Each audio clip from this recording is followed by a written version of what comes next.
that says we're recording. There we go, like that. Okay, I think we're ready. Hi, everybody. Thanks for being here tonight. I'm James Crossley. I'm the general manager of Madison Books in Seattle. Oh, now we're recording. Okay, so that really good intro that I gave is, no, just kidding. So again, I'm James Crossley. I'm the general manager of Madison Books in Seattle. And I'd like to thank everyone for tuning in to join us tonight for our live virtual event with the authors of Dispatches from Anarres, Tales and Tributes to Ursula K. Le Guin. Thanks, of course, also to my partners at Country Bookshelf in Bozeman, Montana, and at Paulina Springs Books in Sisters, Oregon, for making this and all of our other events possible.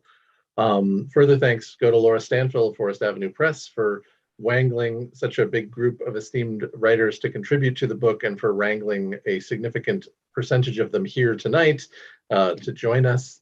I will take this opportunity to point out that if you haven't already purchased Dispatches from Anarres, you can do so tonight via the links to your favorite participating bookstore, which will appear in the chat during the evening. And if you have already purchased the book, of course, thank you again for that. That's why we're all here. We are recording the event tonight, and the conversation will be viewable later on our YouTube channel. Our Books in Common NW is what you want to search for to find that. If you are watching on Zoom and have any questions for our authors, please use the Q&A button, and we will get to those at the tail end of the program as time allows. You can leave comments at any time in the chat. Tech issues, at this point, I think we all know our way around Zoom a little bit, but usually just closing and rejoining will resolve any sound issues or other kind of technical issues that you may be having. You can jump out and jump back in, that's fine. We always do remind everyone that this is a shared creative space that is intended to be safe for everyone, and we ask that you be respectful in your comments of everyone who's joined us tonight. We will not permit any offensive or inappropriate comments. I would like to acknowledge that I am speaking to you from Seattle, Washington, a city built on the unceded territory of the Duwamish people.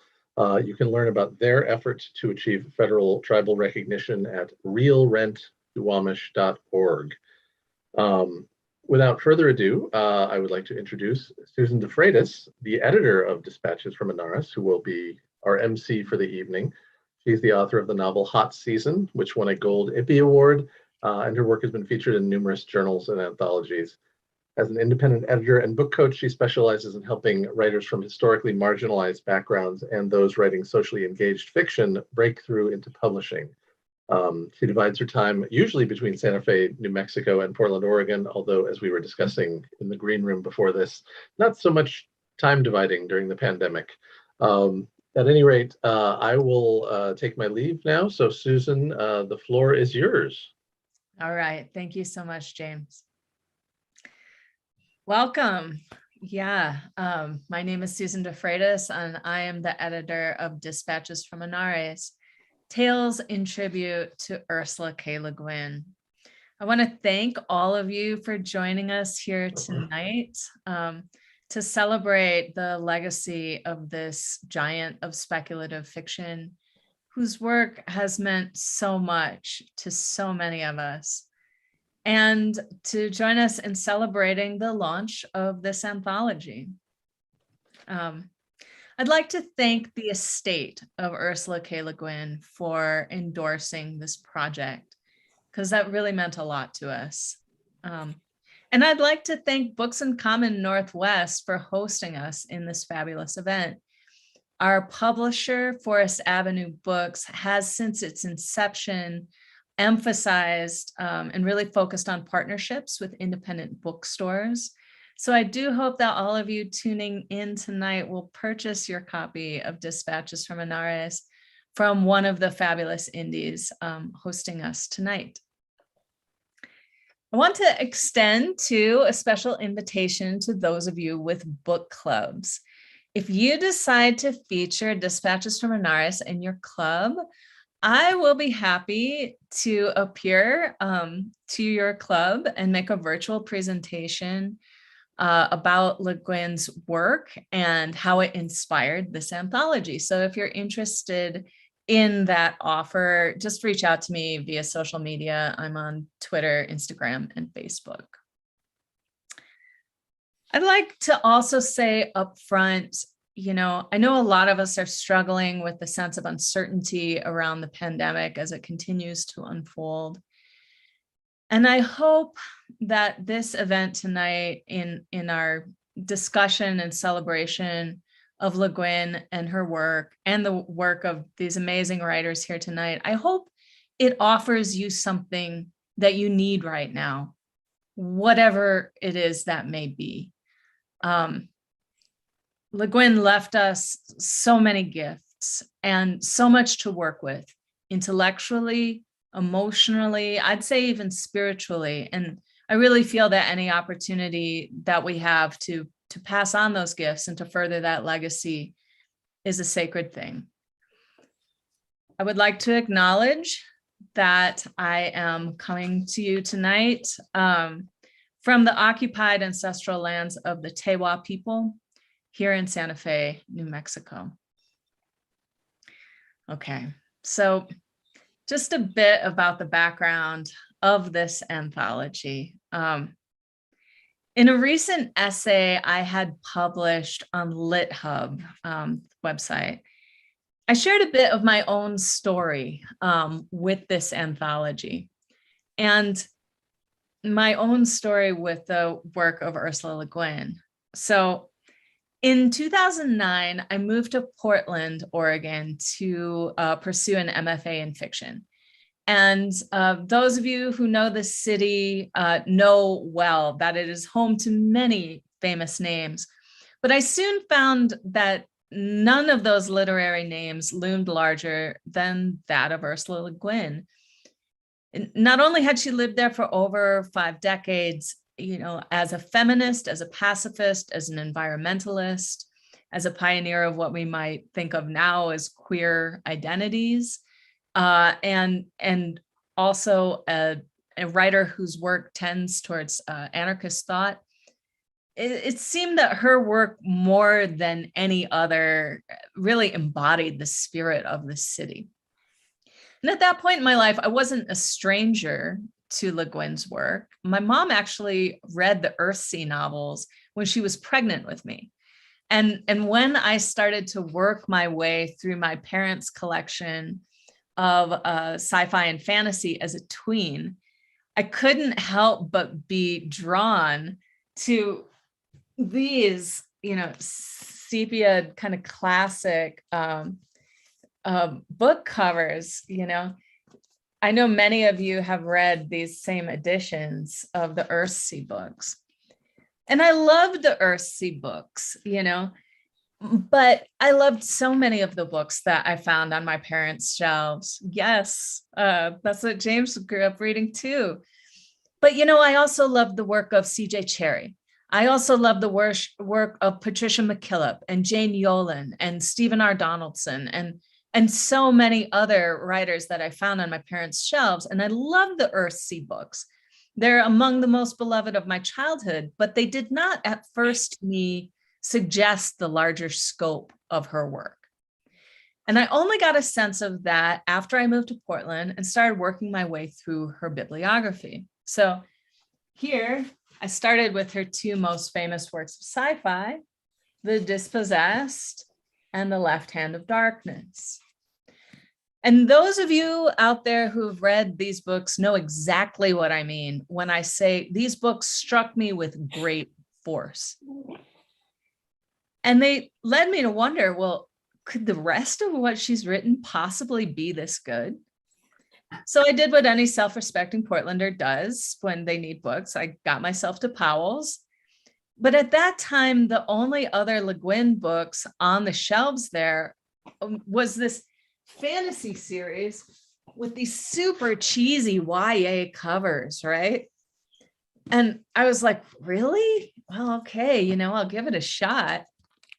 And I was absolutely just as blown away by those books as I was by the other novels of hers that I'd read. And in each of these books, I found, they challenged me to reimagine what human culture might look like. They challenged me to imagine how we might throw off the death grip of capitalism and that of its handmaidens, patriarchy and racism.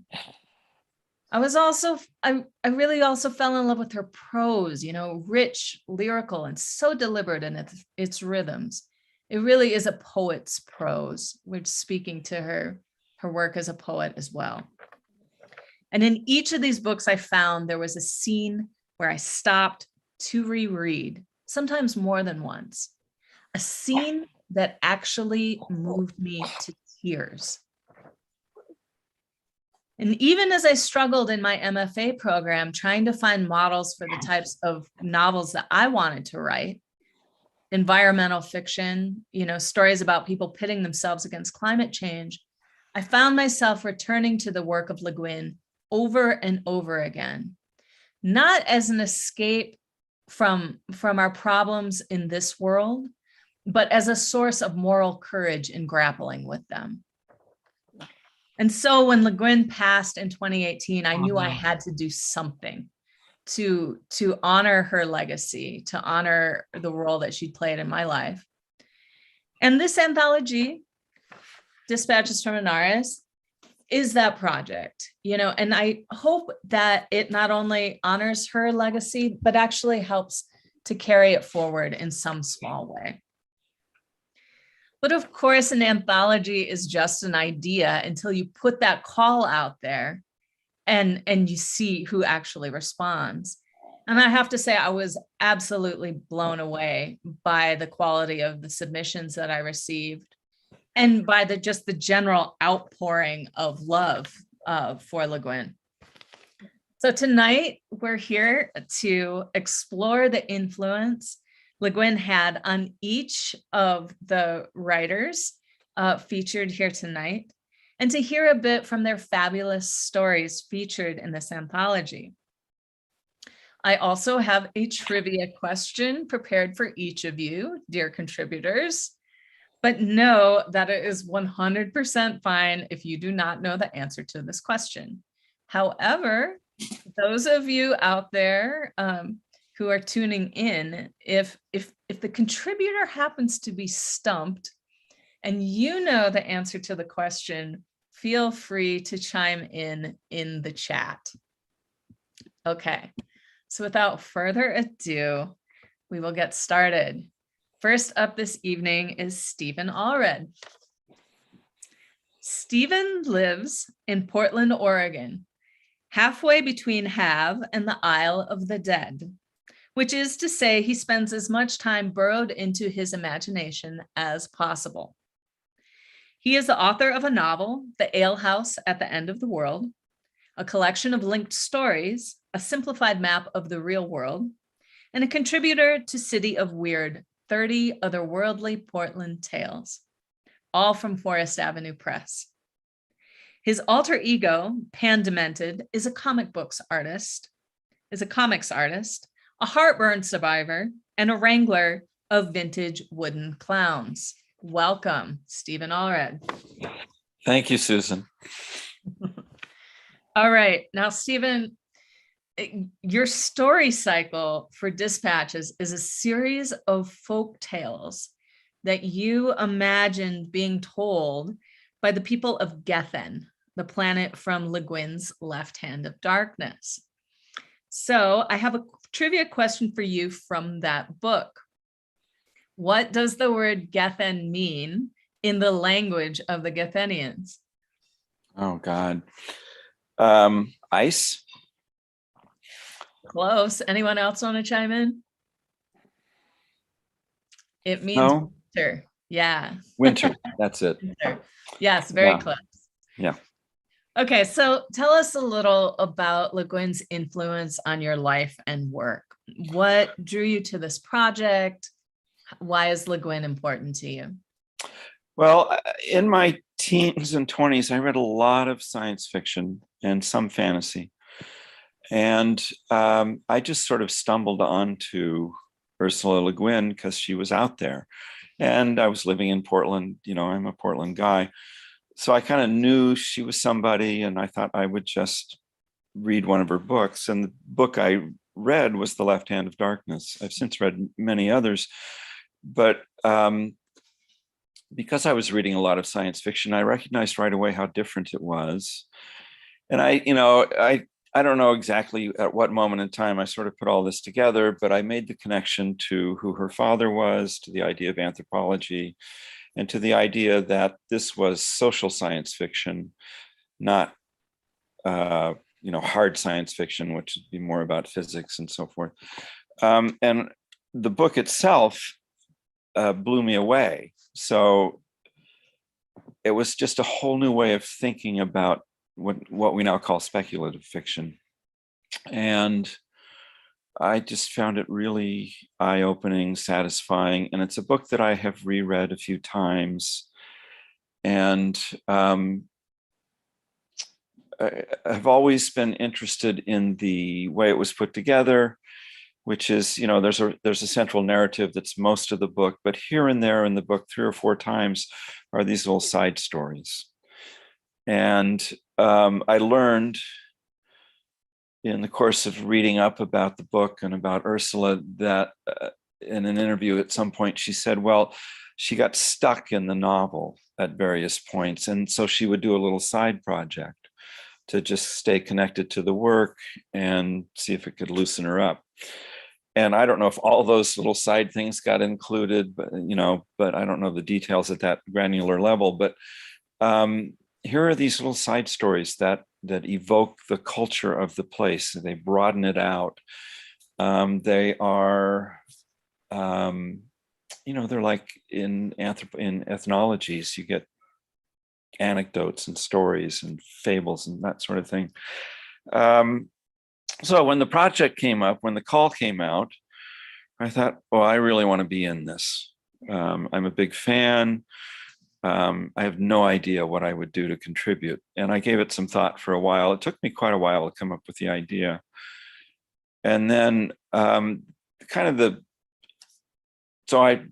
folk tales. The conceit is that they are from within that culture. And I tried to imagine what a culture that, as a part of their biology, had this ability to move from a sort of ungendered state to a gendered state for a few days a month and then back out, and that they might manifest as either male or female, depending on various factors. Really, really interesting. And I thought, okay, maybe a little bit of an update on that. And so, these stories, they use they, them pronouns. That's my big update. But maybe I could read the beginning of one of them. Yeah, please do. Okay. So there are 3 of them. And I have to give my thanks to both Susan and Laura giving me so much real estate in this book. And not just that, but the book's divided into 3 sections, and I'm at the sort of an interlude between sections, and I get the last word, which I just feel really special. Thank you. So this is the middle of the 3 stories, and I have these 2 characters, Ib and Nib. They're cousins. Ib and Nib and the Golden Ring. The hearth where lived Ib and Nib was built over an ancient well, and to get water from the well, one put on one's shoulders a yoke that held 2 buckets. Then one went down into the cellar where all sorts of dusty things were stored, and then through a trapdoor in the floor of the cellar, and down and down and down a stairwell until one came to the bottom of the stairs. There was no door at the bottom of the stairs, only a room. And there was no floor in this room, only water. And the bottom of the stairs was not really the bottom of the stairs because the steps went right down into the water. Now it so happened that Ib had found a golden ring on the ground while playing outside the hearth. Ib put the ring on their finger and it fit perfectly. What a pretty ring, Ib thought. They turned to show the ring to Nib, but Nib was busy climbing a tree.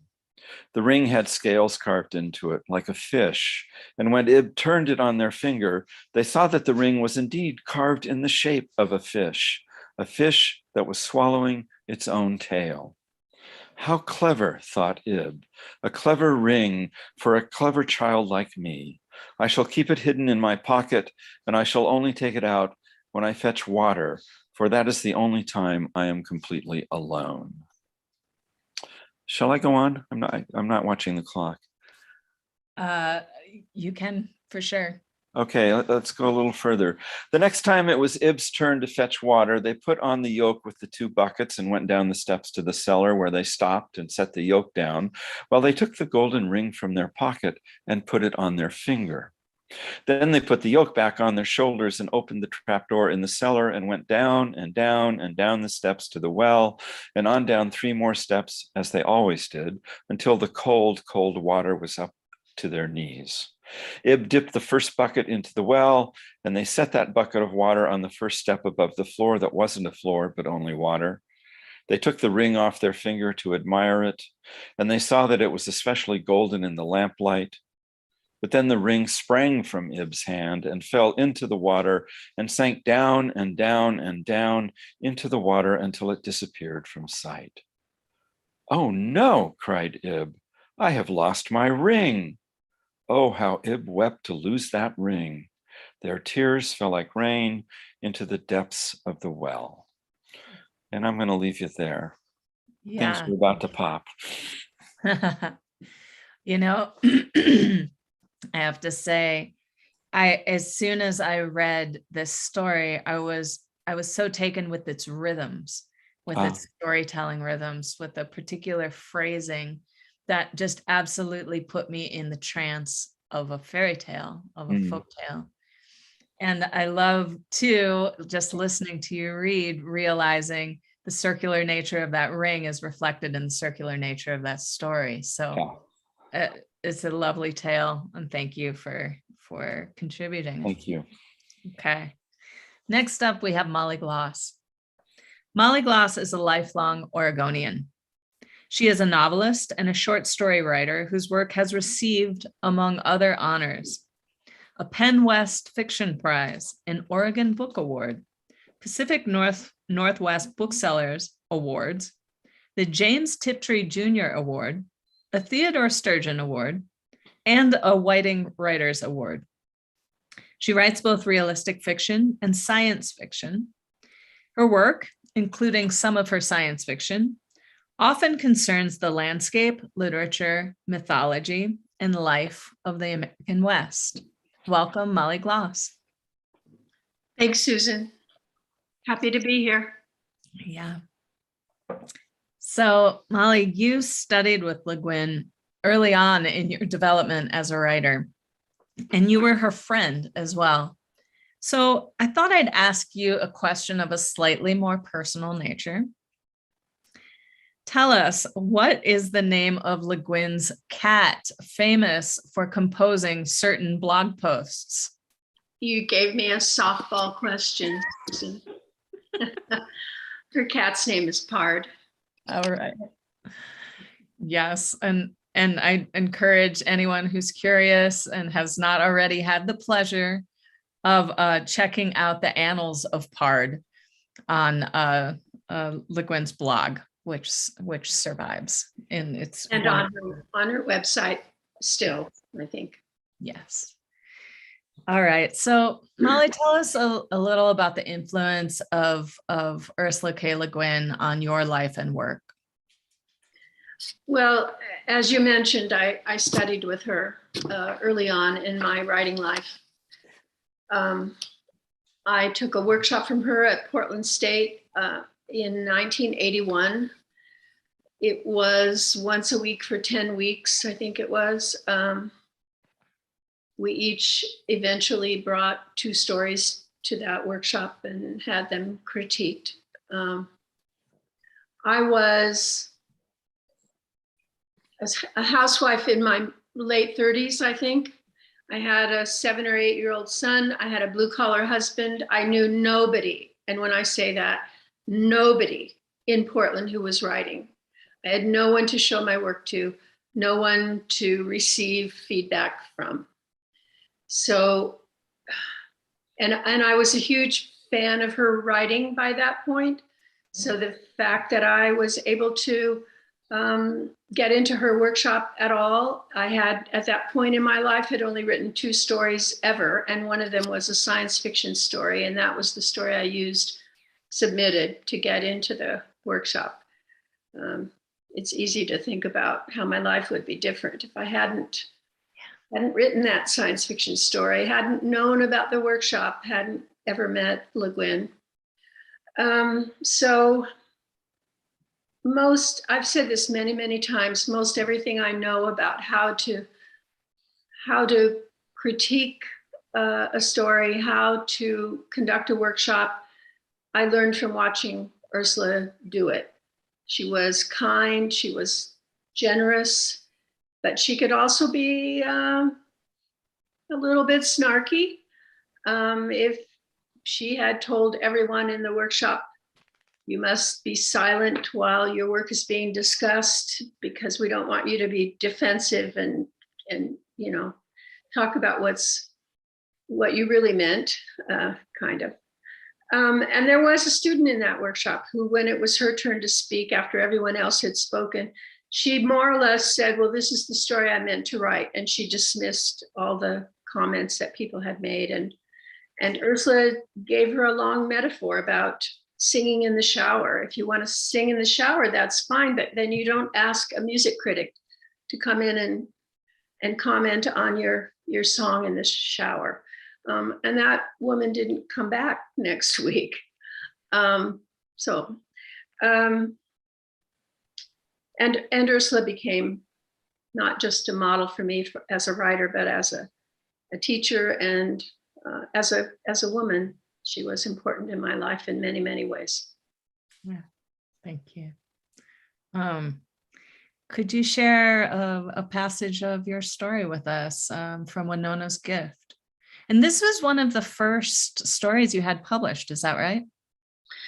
It is, and more than that, it's one of the stories I wrote for that workshop. Ursula had given us a prompt in a previous week. She had gone around the room with a basket of little pieces of paper and had us each take out 2 pieces of paper. And on each of them was a single word, and the word was a single syllable, and it could be used either as a noun or a verb. And the 2 words that I pulled out were bow or bow and sack. And I wrote a scene. We were to write a scene, just a scene, not a whole story, just a scene using those 2 words. And I did that. It ended rather horribly with someone killing someone else with a bow and then cutting off their head and carrying the head away in a sack. This was, as you realize, decades before Hunger Games. Just want to point that out. And then later, that after thinking about it a bit, I wrote this story, Winona's Gift, which was an expansion of that scene and took away the decapitated head, thankfully. But I'll read from this story. In darkness and weariness and silence, the girl and the old woman climbed the ridge to Winona's house. It sat on a high shelf, so the window looked out on the tips of cedars and the far edge of sky, dark as metal against the serrated line of the trees. From there, they could see pillars of pale smoke rising from the valleys, marking other villages, other bonfires, celebrating the vernal assuaging. Where there were, as here, new houses, untrod thresholds, unproven young adults. Winona was a maker of bows, and from the rafters of her house hung sheaves of wild cherry arrowwoods and half-shaped bows of yew and ash and raw limbs drying, rubbed shiny with grease. The floor was littered with wood shavings and peeled bark, the dark stains of spilled fat, fragments of feathers and twisted fiber bowstring. Winona cleared a space on the floor and unrolled a mat there, and she and Dulce lay down together beneath her thin old confirmation quilt. They did not touch. After a while, Winona said, "You must wait." She lay on her hip and spoke the words into the darkness. "Find a place and then wait. And others will be anxious, will run to the hunt, and one will come to where you are.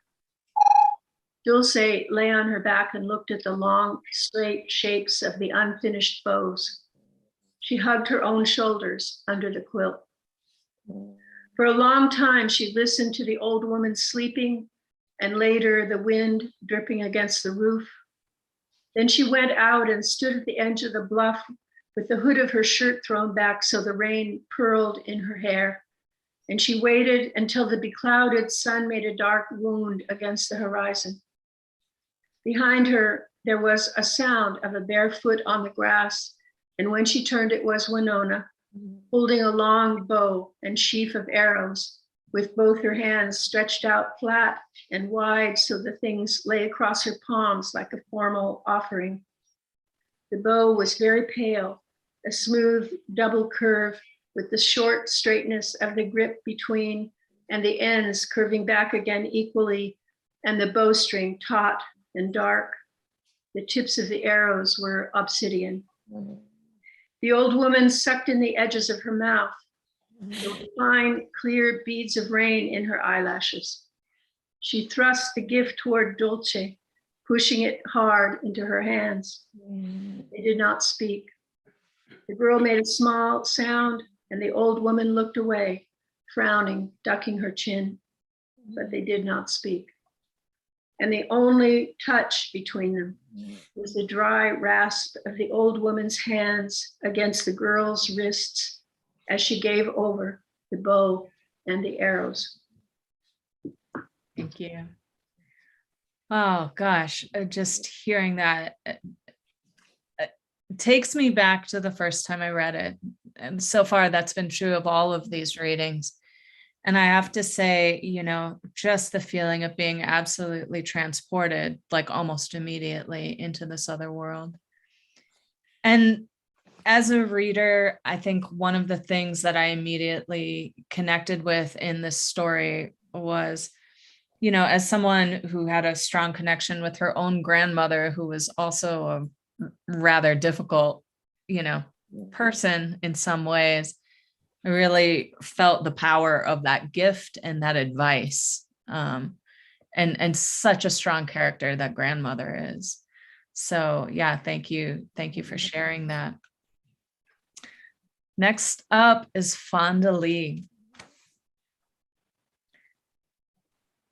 Okay. Fonda Lee is the author of the epic fantasy Green Bone Saga, beginning with Jade City and continuing in Jade War and Jade Legacy. She is also the author of the acclaimed science fiction novel Zero Boxer, which I had the pleasure of reading in a little proto form before it was even published, at least the beginning of it, XO, and Crossfire. She has won the World Fantasy Award, the Aurora Award 3 times, and been a multiple finalist for the Nebula, Locus, and Oregon Book Awards. Born and raised in Canada, she now resides in Portland, Oregon. So Fonda, your story in this anthology, Old Souls, it touches on the concept of past lives and kind of communication through time between characters. And this reminded me of Le Guin's novel Lavinia, in which the protagonist, the titular protagonist, Lavinia, converses in her visions with a poet in the future who will go on later to include her in his epic poem. So, Fonda, forgive me because this is one of the tougher questions, but can you tell us who that poet is? I most certainly cannot. I knew you were going to give me a hard question. Oh, I'm going to, this is where I call upon the chat is here for you. Yes, come through for me, audience. Yes, Molly's got it. It's Virgil. It's Virgil. Had it. Yeah. All right. I'm by the way terrible at all sorts of trivia. I'm a Star Trek fan, and I'll go to cons and go to the Star Trek trivia thing and just bomb it entirely.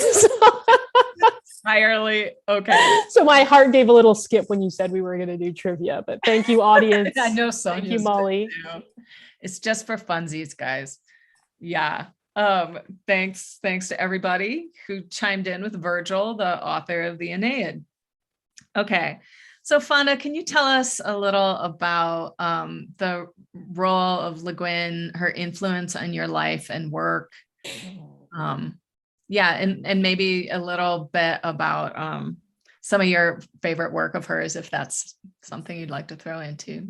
So I was trying to think back on what my first exposure to Le Guin was. And I realized that she has been there for me and intersected with my development as a reader and a writer in sort of in different ways at different stages, like through the entire journey, because my very first memory of a Le Guin story is Catwings, which is a children's book. It's a delightful little story about cats with wings. And when I was a little girl, I still do. I loved animals. I just ate up every single book about animals that I could get my hands on. So that was my first Le Guin story as a little girl. And then when I was a teen, I discovered Wizard of Earthsea. And this is very much in that time when I was reading all the fantasy and science fiction that I could get my hands on that made me into the speculative fiction author that I am now. So at the same time as I was reading Narnia and Chronicles of Prydain, that's when I discovered Earthsea. And then later on, like college age and sort of beyond, I discovered Left Hand of Darkness. And when I moved to Portland, I was working a day job and writing was still very much a pipe dream for me, something that I wanted to do someday, but I didn't see a path forward to doing it professionally. And I went to a library event that was hosted by Multnomah County Library.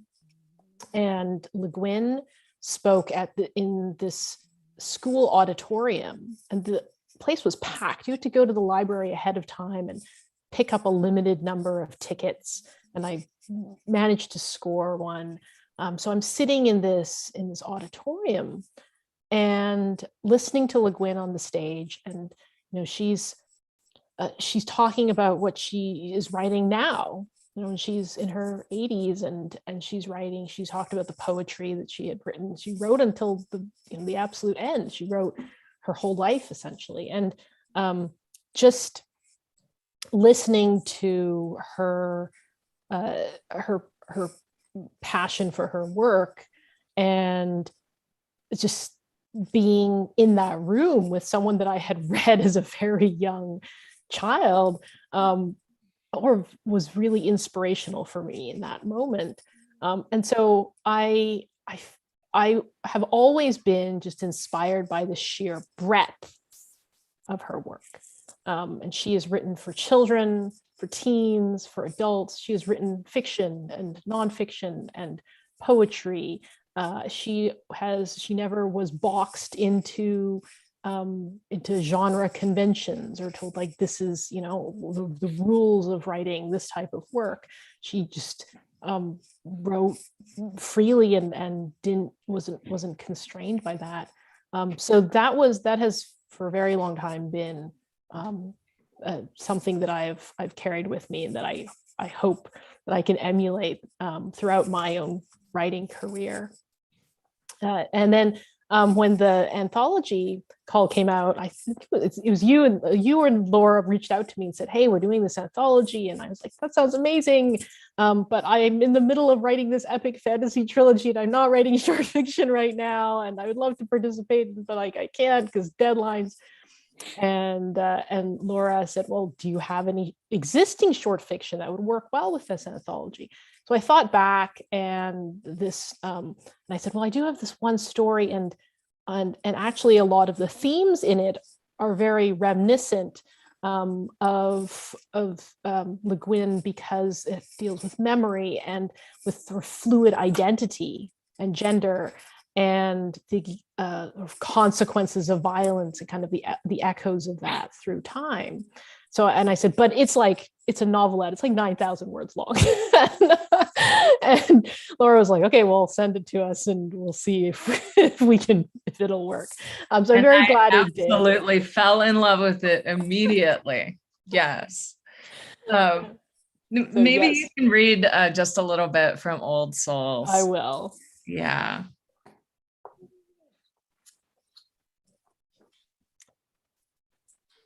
Everyone has a pattern, a template.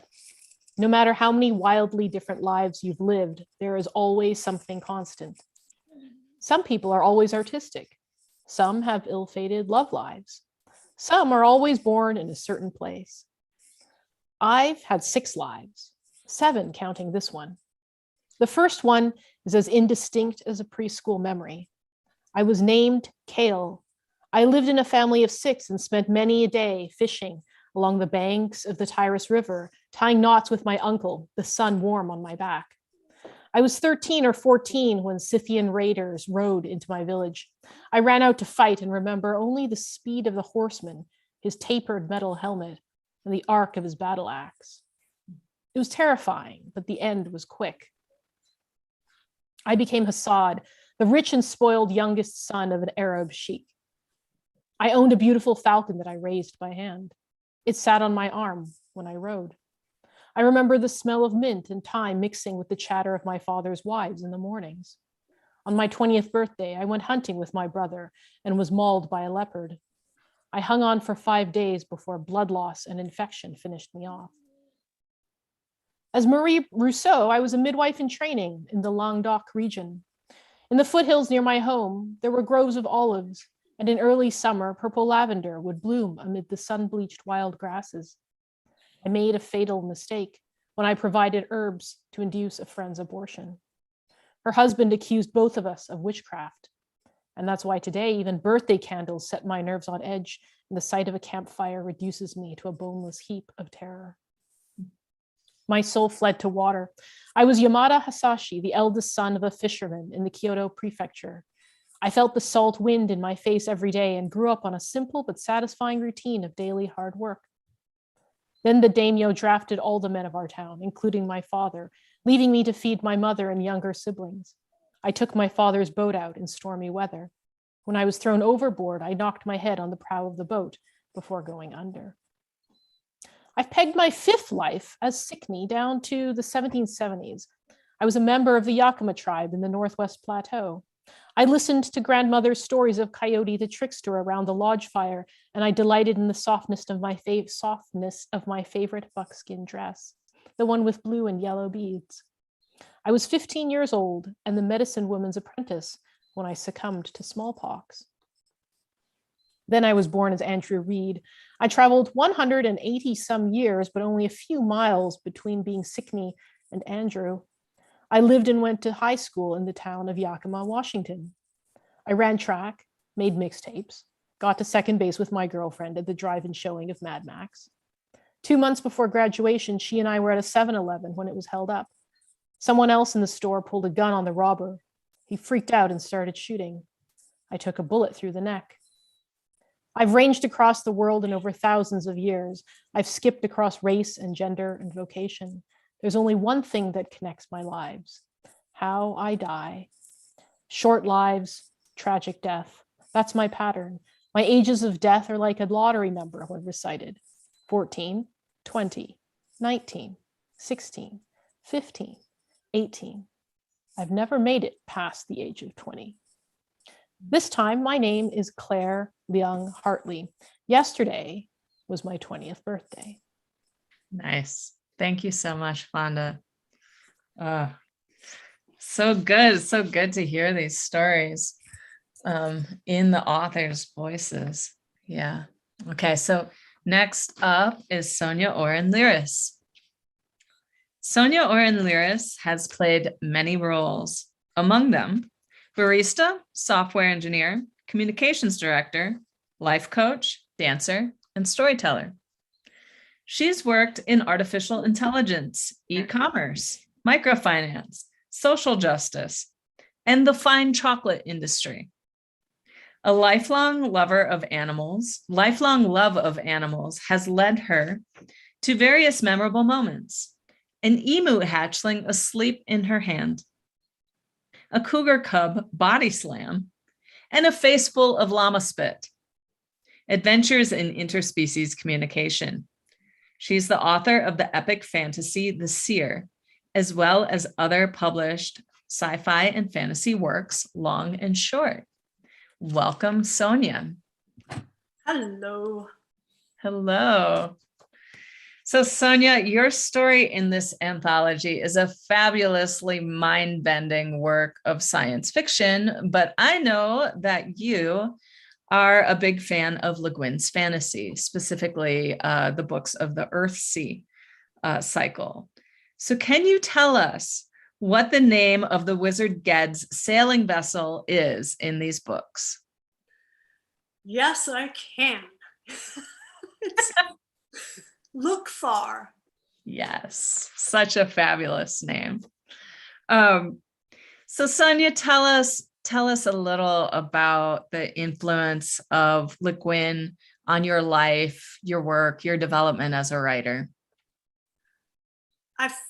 I was raised by books, like many of us. I was raised by what I read, and like many of us, I was lucky enough to have a lot of books all over the house. So Le Guin is one of the authors who helped me become who I am, who helped me understand the world. There was for me always the question, who am I? And who are you? Who is that other? Le Guin's work has often brought me to that window of asking, how do you see the world?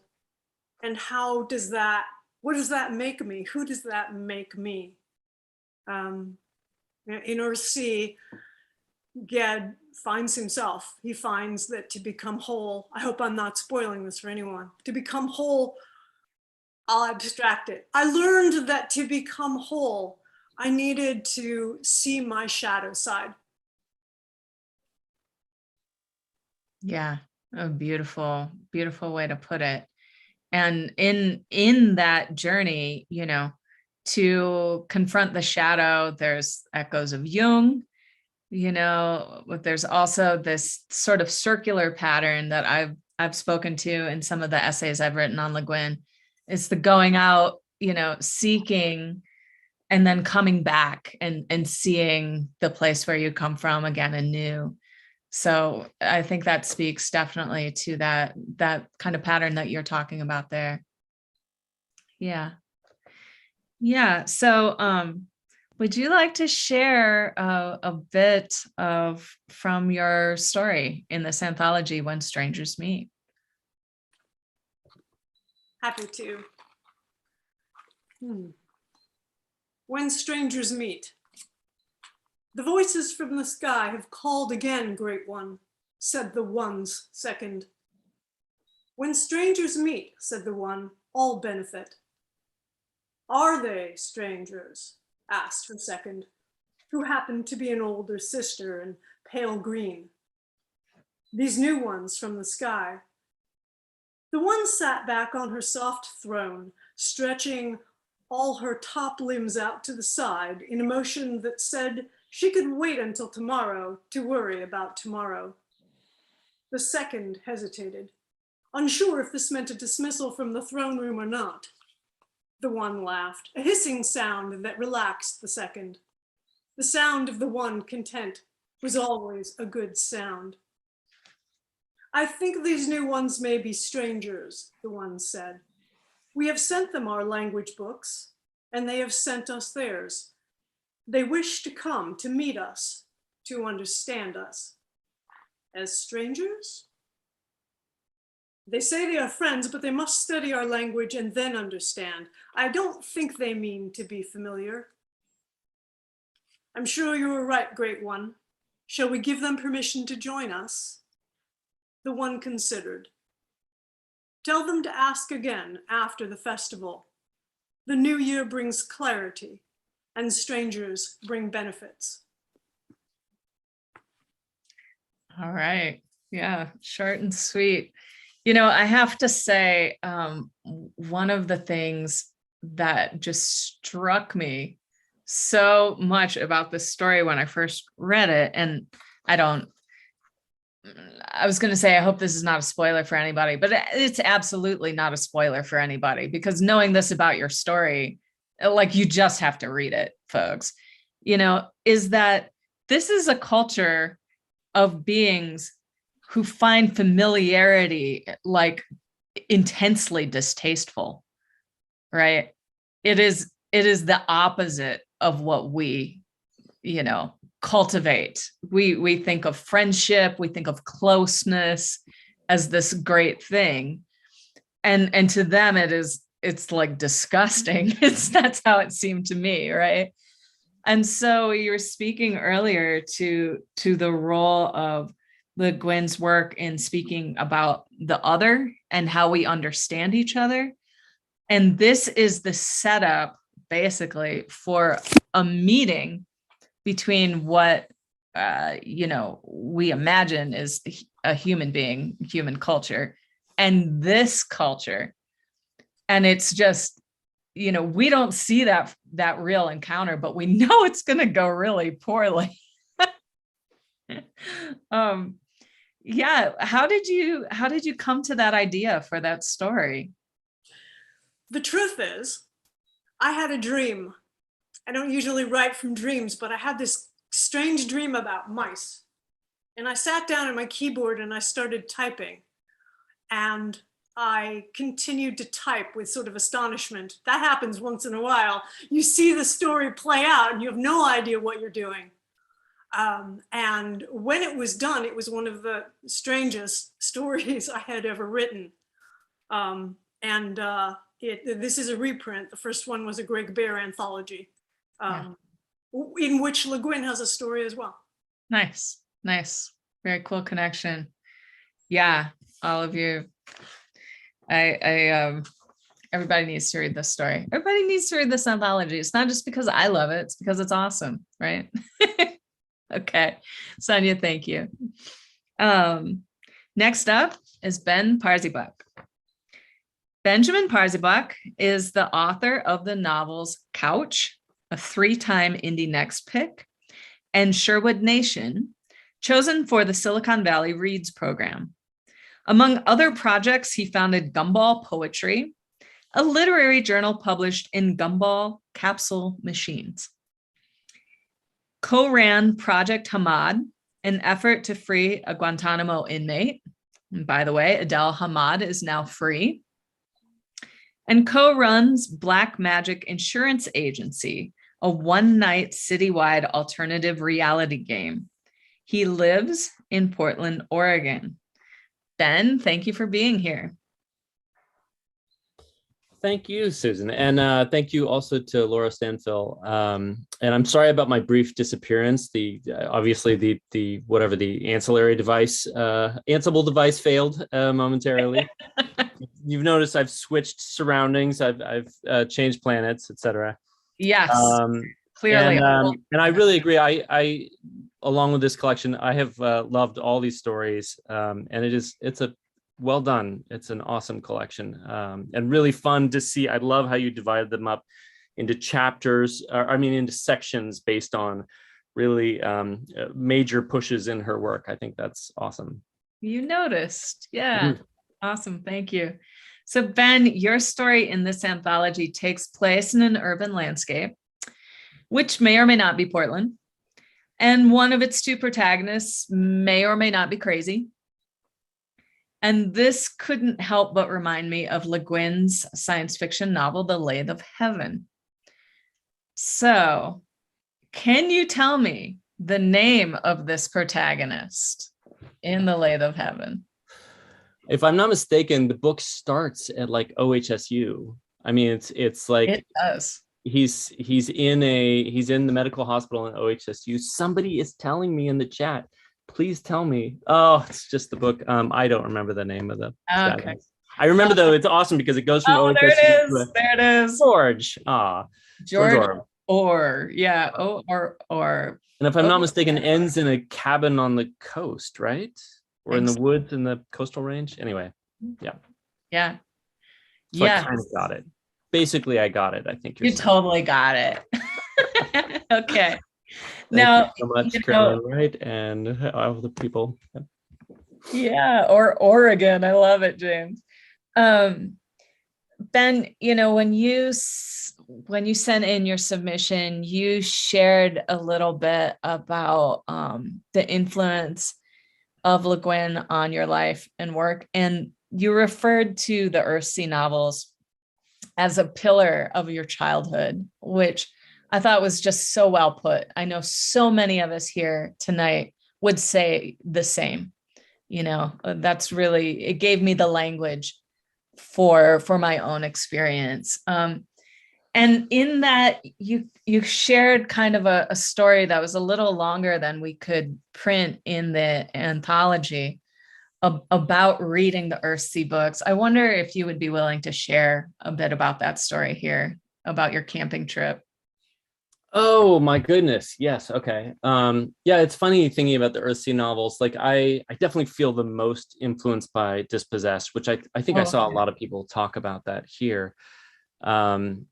And I've read the first 3 books of the Earthsea trilogy 3 times. And it's funny because I just recently, or not just recently, in the last decade or so, I reread them again, sort of accidentally, thinking like, I'll read these to my kids. This is going to be foundational for them too. And I'll just like see if it's appropriate or not. And then immediately read the whole series all over again. So that was a real joy. But yeah, if it's the story I think you're talking about, we were on an incredibly dark and stormy night at Oswald West when you could still camp down, before the trees began to fall. I was a kid. I was probably 8 or 9 years old. And it was the kind of thing where torrents of you would, in your sleeping bag, as my brother, my mother, and I, you were in your tent and you would sort of move your sleeping bag to let the river of water that was coursing through your tent go by, because you didn't want to get up because there was nothing good if you got up. It was just like more wet. So you just sort of squeezed around the river.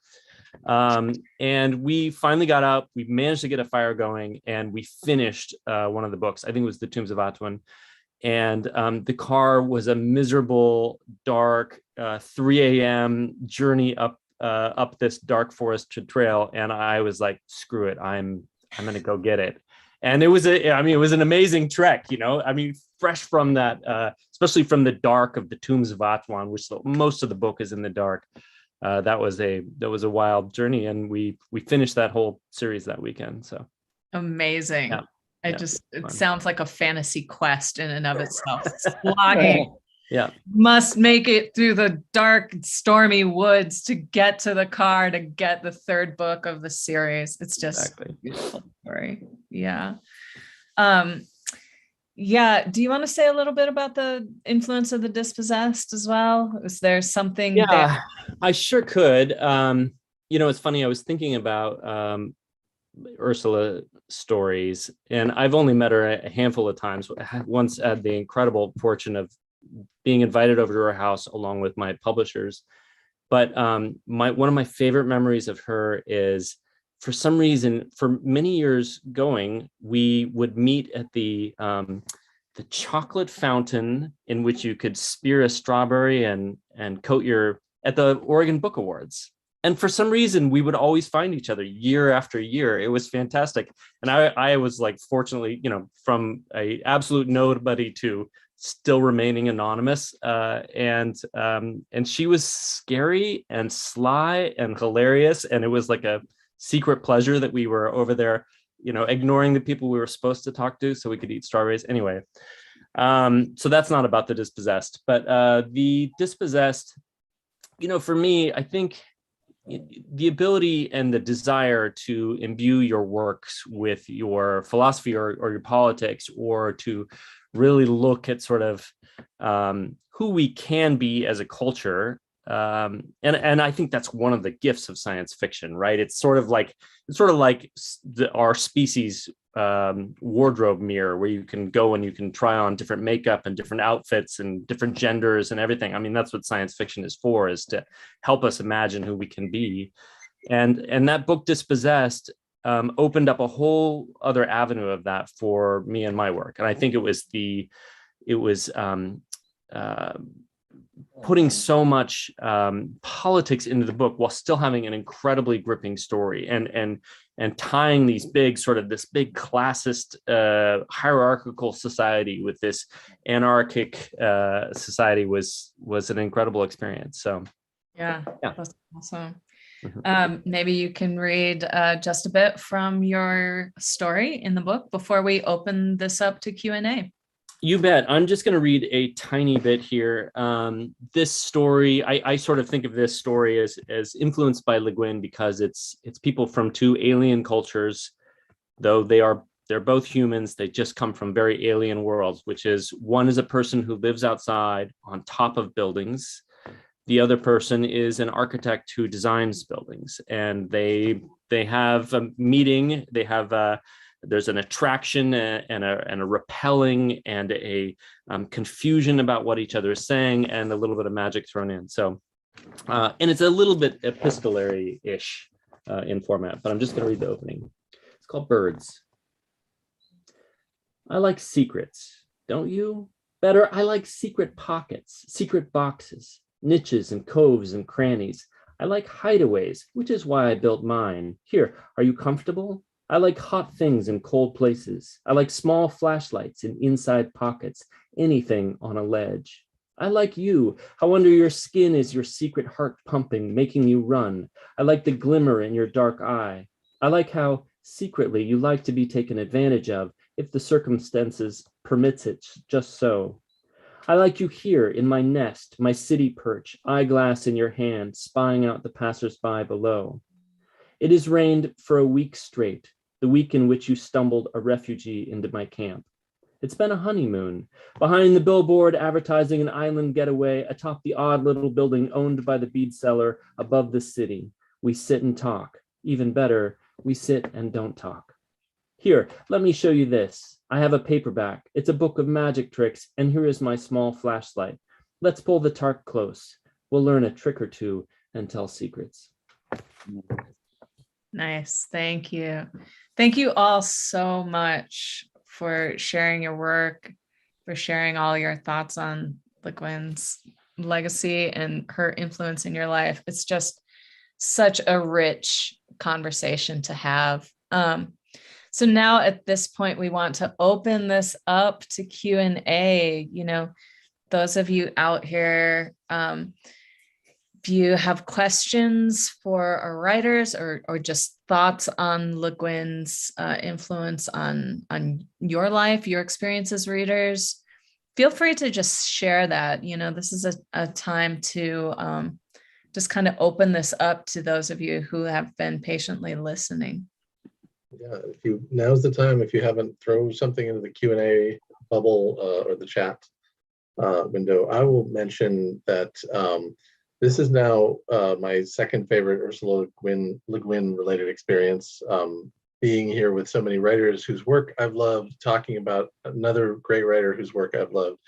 My first favorite being the one time that I briefly met Ursula Le Guin when I showed up at an event at which she was appearing, and I got her to sign my advanced review copies of a short story collection that she had not yet seen. So that was kind of a coup. I felt like she was very nice about it all. The first question that we have here, which I will pose to everyone, really, it says, are there any works of Le Guin which are not as popular, but which you think are great or have impacted you? I would like to speak to that. It's already been in the chat, but somebody brought up this novel Lavinia, which is a historical novel. And I read it, I don't know, 4 or 5 years ago. It's just a delight. And I think it's not as well known. She was so broad and did so many different things so well. And that was one of the things I enjoyed about reading that book so much, was here she was writing essentially historical fiction with this wonderful conceit about talking to Virgil and all of that. And just totally pulled it off. God, it was good. That's so good. I want to just add to that, Stevan, because Lavinia is the book that I would have brought up too in answer to that question. And I would just say that it was the last novel Ursula completed. And she had thought that the well had dried up. She thought she didn't have any more novels in her. And Lavinia was a last gift, she felt. It just came out of, I don't know what, after she thought she wasn't going to be writing any more novels at all. So she was very fond of that novel for those reasons. And also she thought it was a pretty good novel.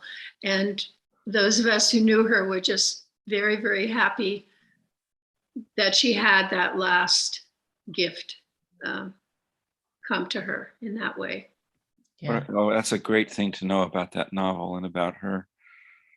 It is, Thank you. I don't think it is credited enough for being the trendsetter that it was. I mean, that's the first book, to my knowledge, in this fairly recent movement of revisiting classical works Yeah. with a modern feminist angle, retelling old stories out of Homer and so forth, but from the woman's perspective. So. Yeah. I leave it to the bookseller to point that out. That's fabulous. Actually, also want to mention the book that she wrote on writing, Steering the Craft, which when I was getting started and trying to devour as many books on the craft of writing, certainly was one of my touchstones, because it's slim, but it's chock full of wisdom about writing, about the art of it. And I think like Steering the Craft and like Stephen King's On Writing are sort of the two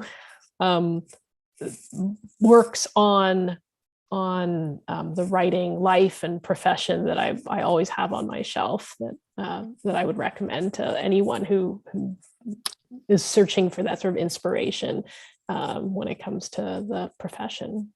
Nice. I would add to this, absolutely always coming home. And some person had the gall to put into this chat, you can only save one Le Guin book. What is it and why? It's like, oh my God. My first response was like, how dare you? We have to save them all. But, I think for me, it would have to be Always Coming Home, because it's not like anything else ever written by anyone, as far as I know. And there is such a depth of thought in it about what human culture has been and what it might yet be. And I think it offers such a different view of the idea that all the problems we're facing now, destroying the planet, sexism, violence, whatever, are like just human nature. I think that book really points out that we have not always lived this way.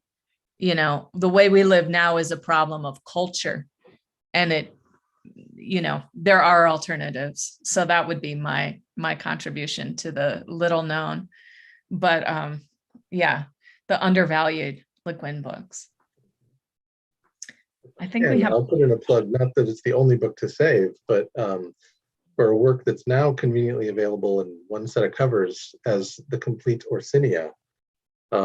She wrote an amazing novel called Mellifrena, and then a series of short stories connected loosely, all about a fictional Central/Eastern European country called Orsinia, which she, describes from the Middle Ages to the present day. And it's another one of those works that shows how good, there are not really maybe hints of speculative elements in there, but that's about it. Just wonderful fiction that's, it can be a commentary on the politics of our present day, but it also can be just a great read about the past. So. Absolutely. There are, there's another question here about, I see, here it is. We all talk about influence, but what's the biggest way you would say your writing differs from Le Guin's? Maybe someone who hasn't yet spoken about?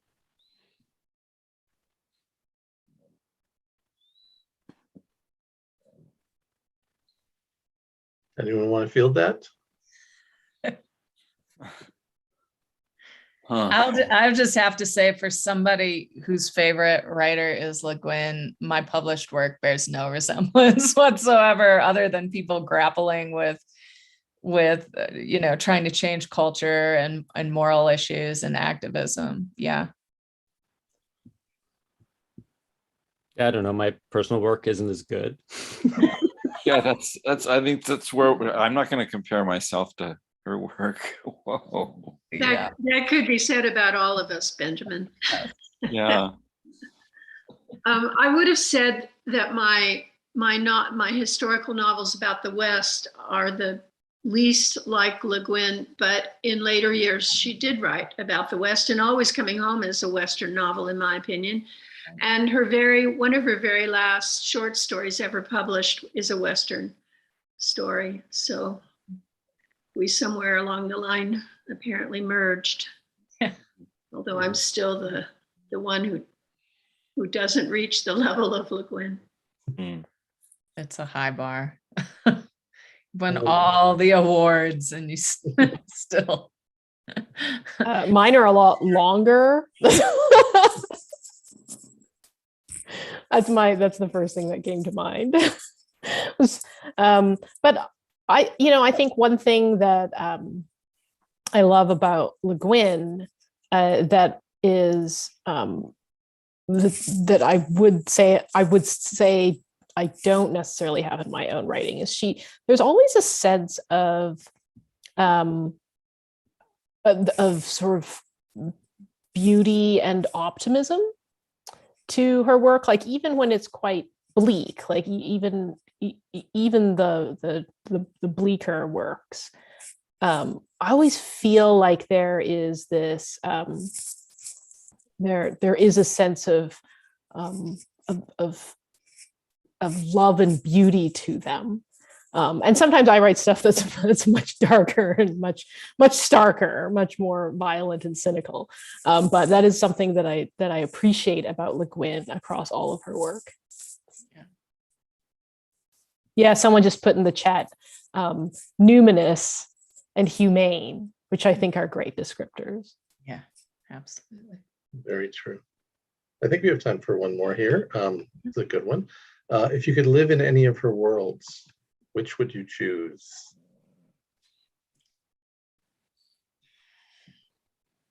Oh, someone from the chat chooses Gethin. Doesn't mind cold weather, I suppose. Mm-hmm. Yeah, I would have to say the Hainish universe, because it's a very big place. Yeah. Although I suppose you've all been living somewhere in her worlds as you've been writing your stories all this time. Yeah. Yeah. Live in Always Coming Home. Yeah. I would probably choose Earthsea, because there things can be named for them, their truth, what they really are in words. Yeah. Yeah, Molly, now that you said it, it would be really cool to live in Sinshan. That seemed like the good place to live. They had it together. That seems to be the consensus in the chat there, I think, is just seeing some things scrolling by. So Yeah. I mean, I guess if you consider Lathe of Heaven, we do live in one of her worlds. I love it. Oh, and if we went into the worlds of changing planes, there's so many to choose from.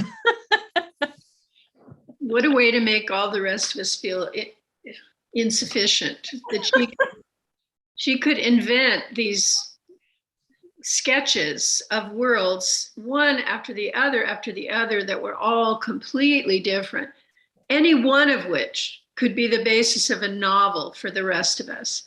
But how many are in that book? 20, 25? I don't know.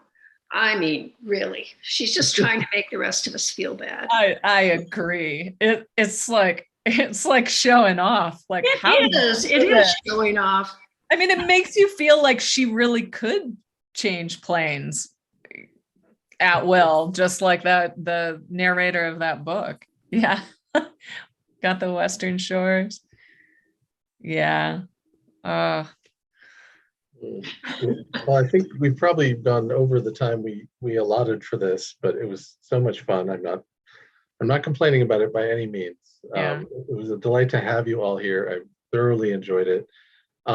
Before I let everyone go, I want to encourage everyone in the audience to follow our Eventbrite page, or follow the newsletters of the individual participating stores to find out about more events like this. One that I'll mention now that may be of interest to this audience in particular, later in the spring, we don't have an exact date yet, but we're going to sit down with Nicola Griffith, who has a book called Spear that is coming out, to a retelling of Arthurian myth, part of that trend that I mentioned that Ursula started with Lavinia.